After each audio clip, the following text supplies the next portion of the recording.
Hello friends, स्वागत है आप सभी का मेरे YouTube channel SB coaching classes पर। तो चलिए, अब उसके बाद क्या है कि मैंने जितने भी आईपीएससी नाम थे वो लगभग मैं आपको बता दिए हैं। इसके बाद आप आईपीएससी नाम की प्रैक्टिस करिएगा। अगर मान लिया कोई भी आईपीएससी नाम से आपसे नहीं हो पाता है ना, किसी को आप सॉल्व नहीं कर पाते, किसी का नाम आप नहीं लिख पाते हैं, तो उसको कमेंट बॉक्स में पूछ भी सकते हैं, फिर उसका नाम मैं आपको बता दूंगा, है ना। तो उसके जस्ट बाद जो हमारा अगला टॉपिक रहेगा वो आपका है वैलेंस बॉन्ड थ्योरी, यानी संयोजकता आबंध सिद्धांत या संयोजकता बंध सिद्धांत। देखिए सामने लिखा हुआ है कि संयोजकता बंध सिद्धांत, शॉर्टकट में कहते हैं वीबीटी, वैलेंस बॉन्ड थ्योरी, है ना। तो वैलेंस बॉन्ड थ्योरी, संयोजकता आबंध सिद्धांत, है ना। अब देखिए संयोजकता आबंध सिद्धांत होता क्या है। देखिए संकुल यौगिकों का जो निर्माण है ना, संकुल यौगिकों के निर्माण का पहला प्रयास तो वर्नर ने किया था।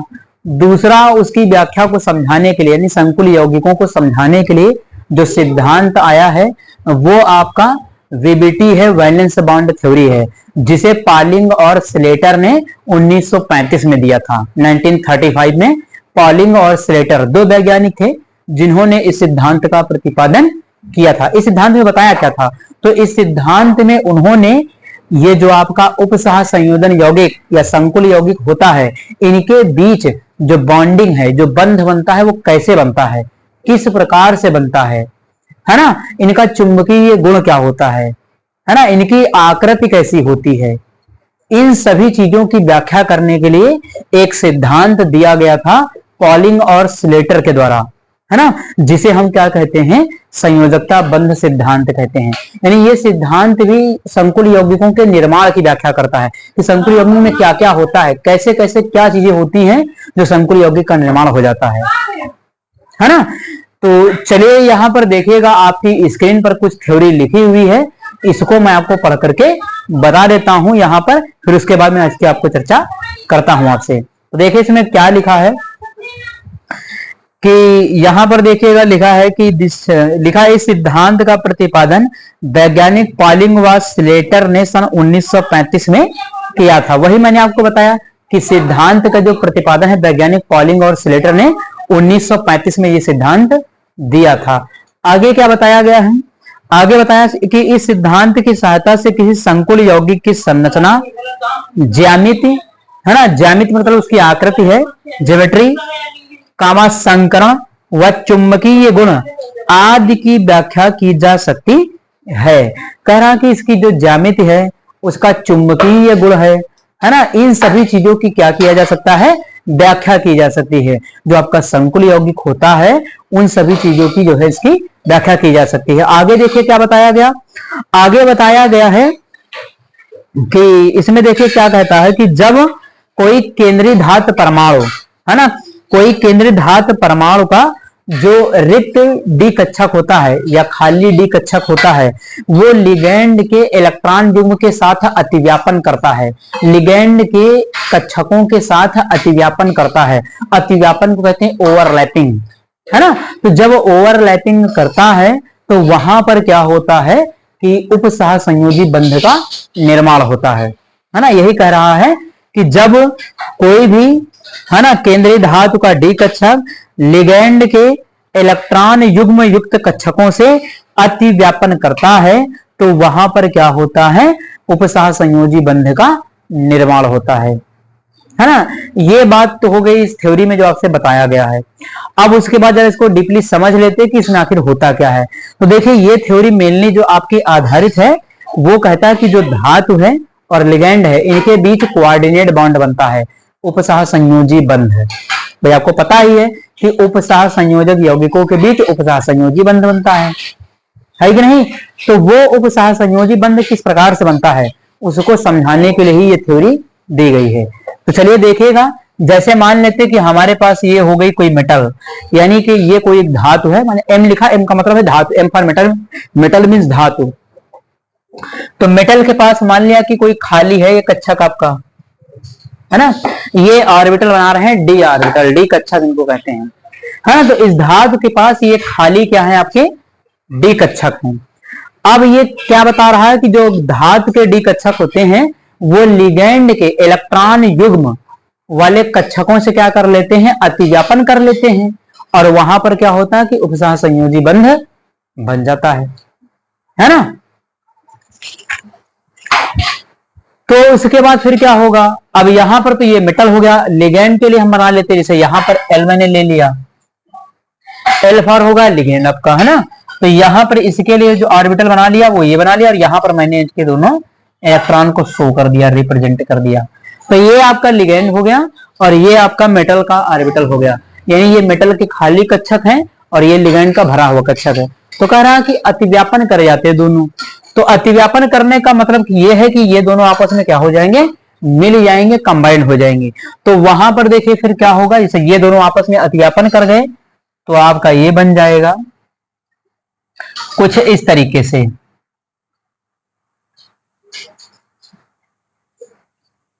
है ना। तो यहां पर आपके क्या हो जाएंगे, दोनों इलेक्ट्रॉन आ जाएंगे, है ना। तो इस प्रकार से क्या होगा कि लिगेंड जो अपने इलेक्ट्रॉन है वो किसको दे देगा, तो केंद्रीय धातु को दे देगा, है ना। इस प्रकार से क्या होगा कि अपने लोन पेयर लिगेंड किसको देगा, केंद्रीय धातु को दे देता है। तो जब केंद्रीय धातु को इलेक्ट्रॉन इसने दे दिया, लोन पेयर दे दिया, तो जब कभी भी कोई तत्व लोन पेयर इलेक्ट्रॉन का दान कर देता है, डोनेशन कर देता है, दान दे देता है, त्याग देता है ना, तो वहां पर बनता है उपसह संयोजी बंध। तो इस प्रकार से जो आपकी मेटल है ना, और जो आपका लिगेंड है, इन दोनों के बीच कौन सा बॉन्ड बनेगा, इन दोनों के बीच बन जाएगा कोऑर्डिनेट बॉन्ड, है ना। ये वाला बॉन्ड क्या होगा कि धातु और लिगेंड के बीच में बन जाएगा। तो यही ये सिद्धांत कह रहा था, वेबिटी जो आपकी है वो यही बात कह रही थी कि जो केंद्रीय धातु होती हैं, है ना, केंद्रीय धातुओं के जो रिक्त डी कक्षक होते हैं वो लिगैंड के भरे हुए कक्षकों से क्या कर लेते हैं, अतिव्यापन, ओवरलैपिंग। इस प्रक्रिया को कहते हैं ओवरलैपिंग, यानी ऑर्बिटल का आपस में मिल जाना, है ना, कक्षकों का आपस में मिल जाना कहलाता है ओवरलैपिंग, हिंदी में कहते हैं अतिव्यापन। ठीक, तो इस प्रकार से अतिव्यापन करके लिगैंड ने अपने दोनों इलेक्ट्रॉन किसको दे दिया, केंद्रीय धातु को दे दिया। तो निर्माण किसका हो जाएगा, कोऑर्डिनेट बॉन्ड का, उपसह संयोजी बंध का। और इस बंध की वजह से सारे लिगैंड क्या होंगे, आपके मेटल के साथ जुड़ जाएंगे और वहां पर बन जाएगा आपका संकुल यौगिक, है ना।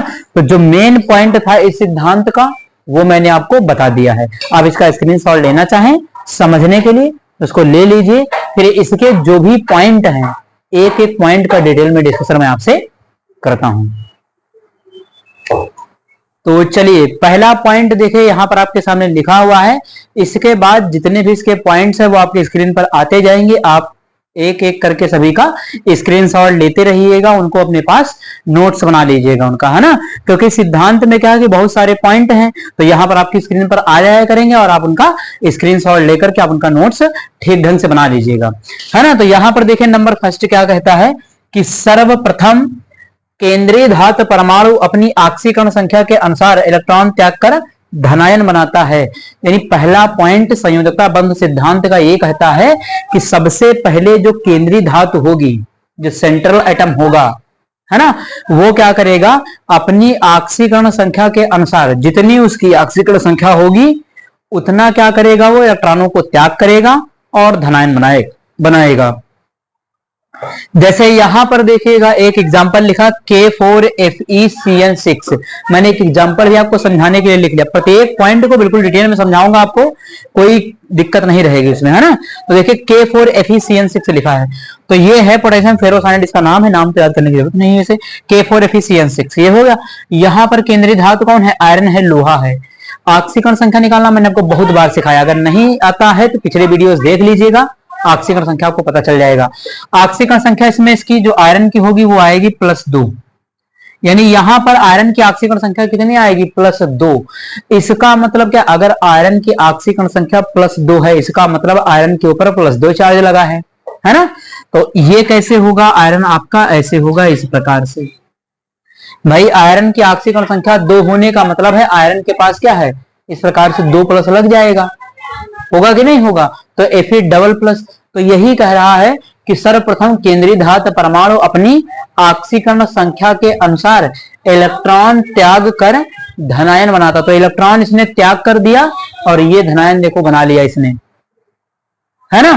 तो पहला पॉइंट तो आपका यही कहता है कि जो भी केंद्रीय धातु होगा वो इलेक्ट्रॉनों का त्याग करेगा, इलेक्ट्रॉनों का त्याग करेगा और किसका निर्माण करेगा, धनायन का निर्माण करेगा, है ना। तो ये बात हो गई। अब देखिएगा नंबर 2 आपके स्क्रीन पर जो हमारा पॉइंट नंबर 2 है सिद्धांत का, वो आपकी स्क्रीन पर लिखा हुआ है, इसको देख लीजिएगा। कहता कि केंद्रीय धातु लिगेंड के साथ बंध बनाने के लिए आवश्यक संख्या में रिक्त डी कक्षक उपलब्ध कराता है। कहता है कि जो केंद्रीय धातु परमाणु है वो लिगेंड के साथ बंध बनाने के लिए आवश्यक संख्या में क्या करता है, रिक्त डी कक्षक उपलब्ध कराता है। इसका कहने का क्या मतलब है इस पॉइंट का, तो यहां पर ध्यान दीजिएगा। जैसे आपके पास आयरन है, लोहा है ना, अगर इसका विन्यास आप लिखेंगे, परमाणु क्रमांक कितना होता है, विन्यास इसका है 3d6 और 4s कितना हो जाएगा 0। देखिए ये होगा भाई 2 चार्ज का मतलब बाहर वाले कोष से 2 इलेक्ट्रॉन निकल गए तो s से 2 इलेक्ट्रॉन चले जाएंगे तो इसमें 0 हो जाएगा, 3d कितना हो जाएगा 6 हो जाएगा, है कि नहीं।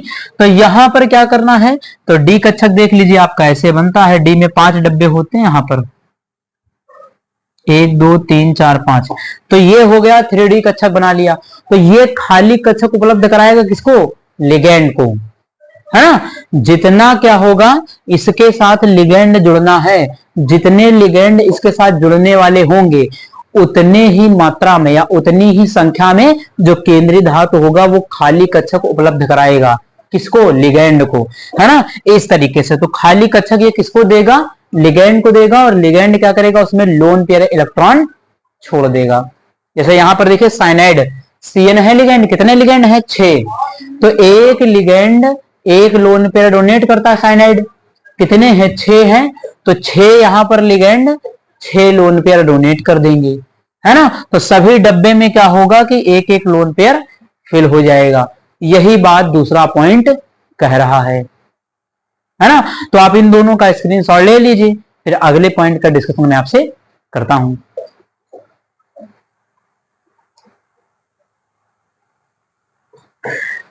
चलिए तो पॉइंट नंबर 3 देखिएगा, लिखा हुआ है, कहता कि धातु के रिक्त डी कक्षक लिगेंड के इलेक्ट्रॉन युग्म वाले कक्षकों से अतिव्यापन करके संकुल यौगिक बनाते हैं। तो देखिए मैंने वही बात अभी भी आपको समझाया था, इसके पहले वाले भी, है ना, इसके पहले भी मैंने आपको बताया था कि जो मेटल के आपके रिक्त डी कक्षक होते हैं वो लिगेंड के ऑर्बिटल के साथ क्या करते हैं, ओवरलैप, अतिव्यापन करते हैं। लिगेंड के पास क्या होते हैं, लोन पेयर ऑफ इलेक्ट्रॉन, तो ये क्या करेंगे, आपस में अतिव्यापन का मतलब है मिल जाना, तो ये दोनों ऑर्बिटल आपस में क्या करेंगे, ओवरलैप कर जाएंगे, अतिव्यापन कर जाएंगे, इस प्रकार से, है ना, इस प्रकार से। तो यहां पर इलेक्ट्रॉन आ जाएंगे, इसको कहते हैं अतिव्यापन। अतिव्यापन से क्या होता है कि बॉन्ड बनता है ना, और बॉन्ड जब बनेगा तो संकुल यौगिक का निर्माण हो जाएगा। तो वही आपका ये 3rd पॉइंट कहता है ना। तो आप इसका भी स्क्रीनशॉट ले लीजिए।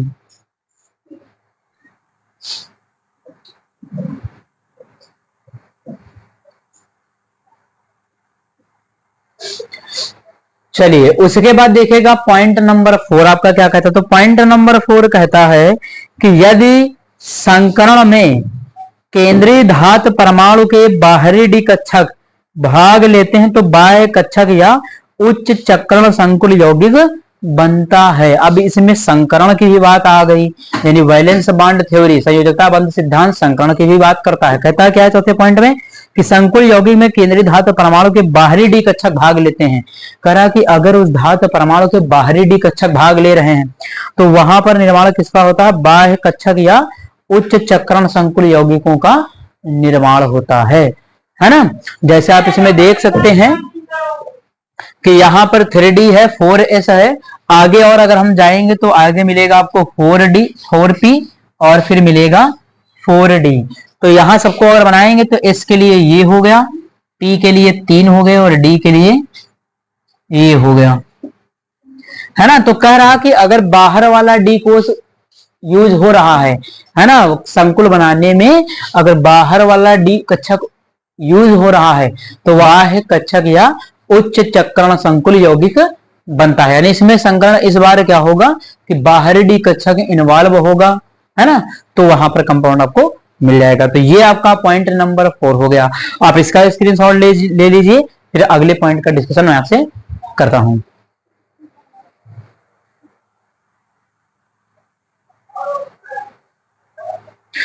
चलिए, तो पॉइंट नंबर 5 देखिएगा, स्क्रीन पर आपके लिखा हुआ है। ये कहता है कि यदि संकरण में आंतरिक डी कक्षक भाग लेते हैं तो आंतरिक कक्षक संकुल यौगिक या निम्न चक्रण संकुल यौगिक बनते हैं। कह रहा कि आंतरिक डी कक्षक यानी ये 3D वाला, अगर ये वाले कक्षक संकरण में भाग ले रहे हैं तो वहां पर किसका निर्माण होगा, वहां पर अंतः कक्षक संकुल यौगिक या निम्न चक्रण संकुल यौगिक का निर्माण होगा। अगर संकरण यहां से हो रहा है तो आपका कौन सा यौगिक बनेगा, तो आपका जो बनेगा वो निम्न चक्रण संकुल यौगिक बनेगा। उसके बाद देखिएगा अगला पॉइंट नंबर 6 क्या कहता है, कहता है कि यदि लिगैंड प्रबल इलेक्ट्रॉन युग्म दाता है तो यह धातु आयन के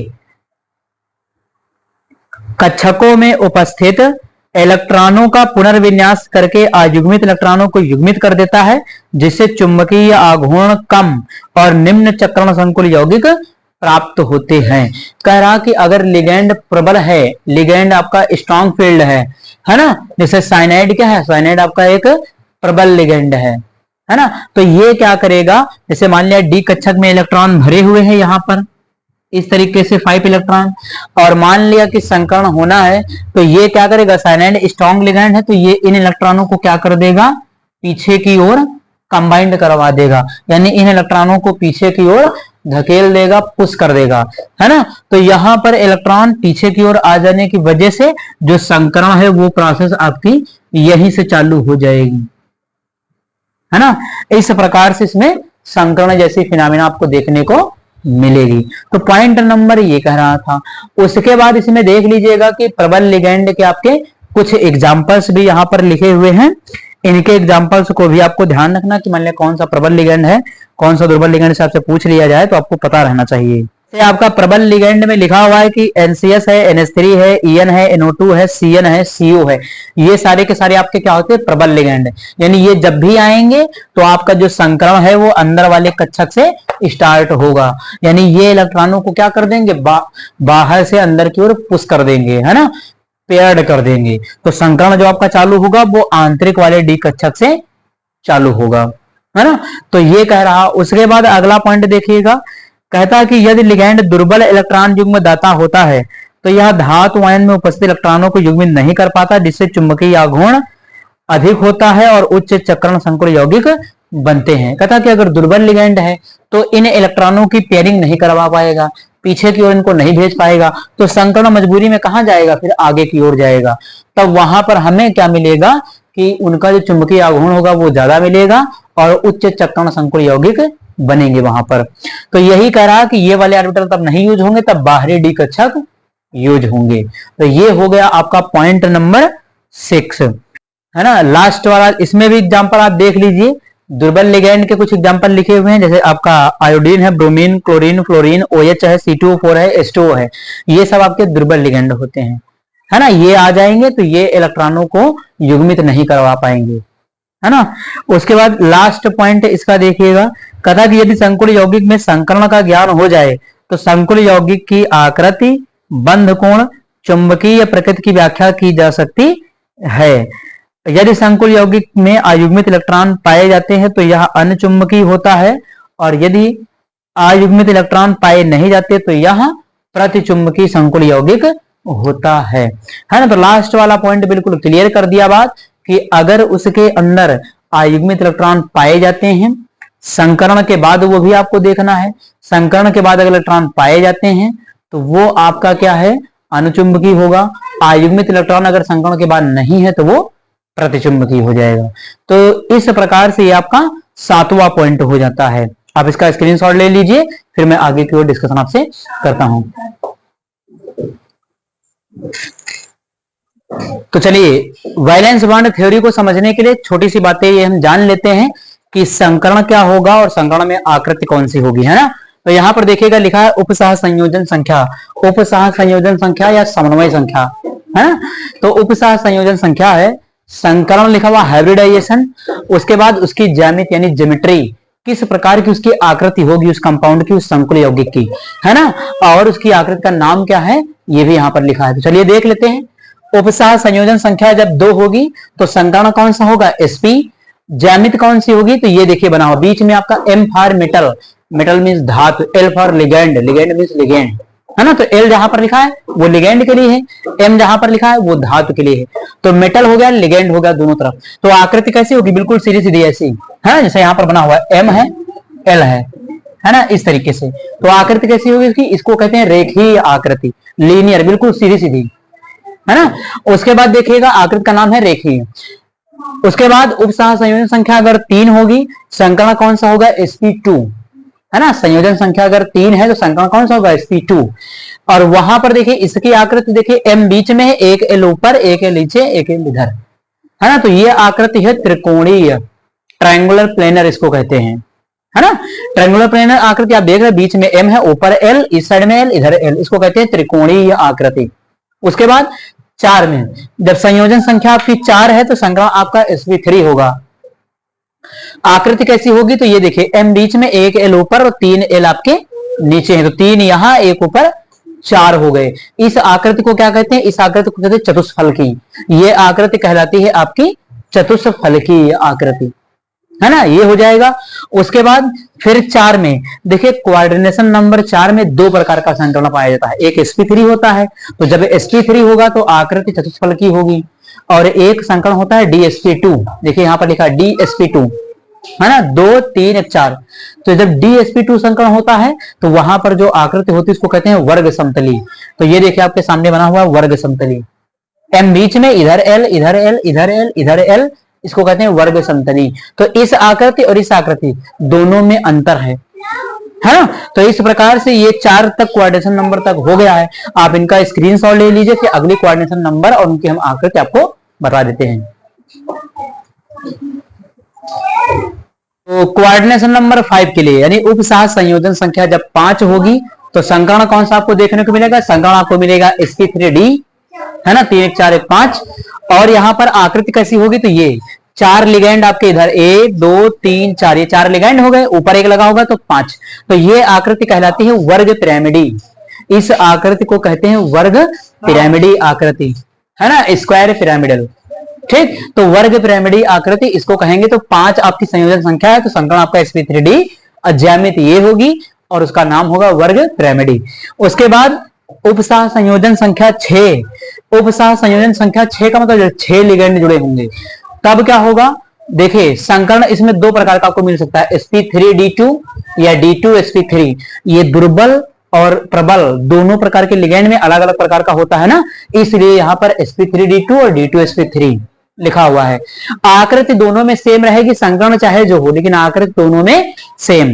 अगर उपसह संयोजन संख्या 6 है तो उसकी आकृति अष्टफलकी होगी। देखिए बीच में मेटल है, केंद्रीय धातु, ऊपर लिगेंड, यहां लिगेंड, यहां लिगेंड, ये लिगेंड, ये लिगेंड और ये लिगेंड, यानी 4 लिगेंड, 1 2 3 4, है ना। इसको हम ऐसे भी बना सकते हैं, तो ये हो जाएगा आपका, ऐसे बना सकते हैं इसको, यानी 4 लिगेंड क्या है, 4 लिगेंड आपके एक वर्ग में है ना, बाकी 2 आपके ऊपर लगे हुए हैं, तो 4 2 कितने हो गए, 6। तो इस आकृति को कहते हैं अष्टफलकी, है ना। तो ये है संयोजकता बंध सिद्धांत में संकरण, है ना, और यहां पर संयोजन संख्या, संकरण, उनकी ज्यामिति और उनके नाम, ये सारी चीजें मैंने आपको बता दिया है। तो आप इनका स्क्रीनशॉट ले लीजिए, फिर इस सिद्धांत की जो सीमाएं हैं, जो कमियां हैं, उनका डिस्कशन मैं आपसे कर लेता हूं।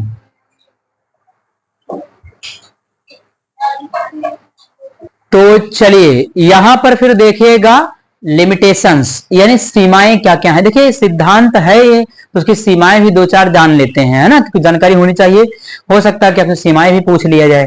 तो नंबर फर्स्ट देखिए क्या कहता है आपके पॉइंट में, कहता है कि यह थ्योरी जो है, यानी यह सिद्धांत, है ना, कोऑर्डिनेशन नंबर 4, संयोजन संख्या 4 के लिए, संयोजन संख्या 4 के प्रायोगिक सत्यापन को यह सिद्धांत नहीं समझाता।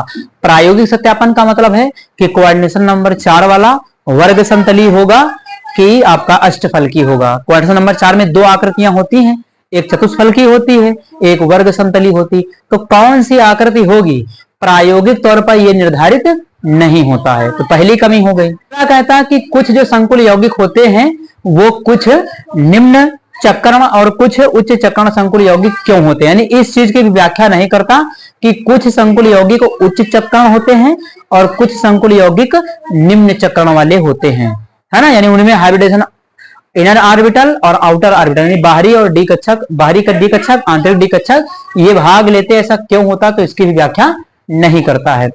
उसके बाद देखिएगा, देखिए क्या कहता है कि यह सिद्धांत संकुल यौगिकों के रंग की व्याख्या नहीं करता है, यानी रंगीन गुणों की व्याख्या या रंग की व्याख्या नहीं करता है। तो तीसरा हो गया। चौथा देखिए, कहता कि यह संकुल यौगिकों के स्पेक्ट्रम की व्याख्या नहीं करता। तो यह सिद्धांत संकुल यौगिकों के स्पेक्ट्रम की व्याख्या नहीं करता। उस अगला कहता है कि यह प्रायोगिक और ज्ञात किए गए चुंबकीय आघूर्ण की व्याख्या नहीं करता है। यानी यहां पर क्या है कि एक्सपेरिमेंटल आप देखेंगे कि मैग्नेटिक मोमेंट कुछ और आ रहा है, हम कैलकुलेट करके निकालेंगे मैग्नेटिक मोमेंट कुछ और आ रहा है, तो उसमें जो असमानता है उसकी भी व्याख्या ये सिद्धांत नहीं करता है। तो इस प्रकार से ये 5 कमियां हो जाती हैं आपके संयोजकता बंध सिद्धांत की। इन कमियों को केवल ध्यान रखिएगा, कभी आपसे पूछी नहीं गई हैं, लेकिन मान लिया पूछे ही लिया जाए तो उसके लिए आप इसको याद जरूर रखिएगा, है ना। तो ये हो जाता है आपका संयोजकता बंध सिद्धांत। अब देखिए छोटी सी इंपॉर्टेंट बात, हो सकता है कि ये सिद्धांत आपको थोड़ा सा कम समझ में आया हो। अभी जब मैं इसके सिद्धांत के आधार पर इसके क्वेश्चन करवाऊंगा आपको, तो मेरी गारंटी है कि आपको पूरी तरीके से सिद्धांत समझ में आ जाएगा, क्योंकि सिद्धांत पर आधारित क्वेश्चंस भी होते हैं ना। तो उन क्वेश्चंस की जब मैं आपको प्रैक्टिस करवाऊंगा तो सिद्धांत पूरी तरीके से आपको क्लियर हो जाएगा, कोई डाउट नहीं रहेगा सिद्धांत के अंदर, है ना। तो चलिए फिर इस प्रकार से आज मेरा जो टॉपिक था वो मैंने आपको समझाया है। उम्मीद करता हूं कि आप सभी को ये समझ में आया हुआ होगा। और अगर चैनल पर नए हैं तो चैनल को सब्सक्राइब करें, वीडियो को लाइक करें और शेयर करते रहिए। तो चलिए फिर मिलते हैं अपने नेक्स्ट लेक्चर में। Thanks for watching this video.